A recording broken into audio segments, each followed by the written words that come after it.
এই সরকার যদি আগামী 6 ঘন্টার ভিতর এই হত্যাকারীকে, যে হত্যা চেষ্টার জন্য শরীফ ওসমান হাদির উপর আক্রমণ করেছে, তাকে গ্রেফতার করতে না পারে, স্বরাষ্ট্র উপদেষ্টাকে কিভাবে নামাইতে হয় সেটা আমরা দেখব। আজকে ওনার পরিবারের কাছে যখন দেখা করি, মনটা অঝরে কান্না করতেছে। কারণ এই হাদি তো সেই হাদি যিনি ঘোষণা দিয়েছেন যে বাংলাদেশে চাঁদাবাজদের কোনো আস্থানা হবে না। এ তো সেই হাদি যে বলেছিল যে আমি যদি সংসদে যাই দুর্নীতিবাজ চাঁদাবাজের এমপিদের জান বের করে ফেলবো। তো এই ঘোষণার পর যাদের অন্তরে জ্বালা উঠেছে তারা হচ্ছে আওয়ামী লীগ। এই আওয়ামী লীগ অপশক্তি সরাসরি ভারত থেকে পরামর্শ করে তাদের সরাসরি কিলিং মিশনের অংশ হিসেবে জুলাইয়ের প্রথম সারির যোদ্ধা, প্রিয় বাংলাদেশের যোদ্ধা শরীফ ওসমান হাদির উপর আক্রমণ করেছে। এবং ক্রমাগত আমি মঞ্চ 24-এর দায়িত্বে আছি, হয়তো খুব বেশি পরিচিত না, কিন্তু যারা আছে প্রতিটি ব্যক্তিকে, সংগঠনকে ধরে ধরে তারা হুমকি দিচ্ছে।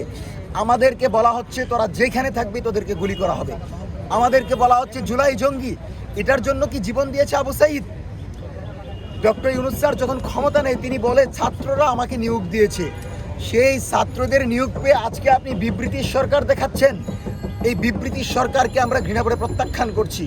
আমরা মনে করছি এই সরকার যদি আগামী 6 ঘন্টার ভিতর এই হত্যাকারীকে, যে হত্যা চেষ্টার জন্য শরীফ ওসমান হাদির উপর আক্রমণ করেছে, তাকে গ্রেফতার করতে না পারে, স্বরাষ্ট্র উপদেষ্টাকে কিভাবে নামাইতে হয় সেটা আমরা দেখব। এই রাষ্ট্রে ভারতের কোনো পরামর্শ চলবে না, দিল্লির পরামর্শ চলবে না। আমার কামার কুমার জেলে চাষা জুলাইয়ের অংশীজন প্রত্যেকের পরামর্শের ভিত্তিতে স্বাধীন সার্বভৌম বাংলাদেশ বিনির্মাণের স্বপ্ন যে শরীফ ওসমান হাদি দেখেছিল, সেই স্বপ্ন বাস্তবায়নে আমরা আজকে থেকে ঐক্যবদ্ধ হয়ে যাচ্ছি। এবং আজকে থেকে আপনারা জানেন শাহবাগ আজ সারাদিন লাগাতার কর্মসূচি ঘোষণা করা হয়েছে। এবং বাংলাদেশকে রক্ষায় দিল্লির মস্তদে আঘাত করে বাংলাদেশের পুত্র সন্তান, স্বাধীন বাংলাদেশের সার্বভৌমত্বের নেতা তারেক রহমান কিন্তু ইতিমধ্যেই দেশে আসার ঘোষণা দিয়েছেন।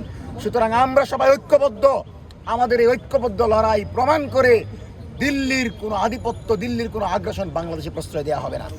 সেজন্য আমাদের জায়গা থেকে হতাশার কিছু নেই। আপনারা ভাবতে পারেন আমরা হয়তো গুলি, বুলেট, এই ধরনের আক্রমণ থেকে পিছনে চলে যাব। আমরা যে জীবন নিয়ে অগ্রসর হচ্ছি সেটা হচ্ছে শাহাদাতের তামান্না।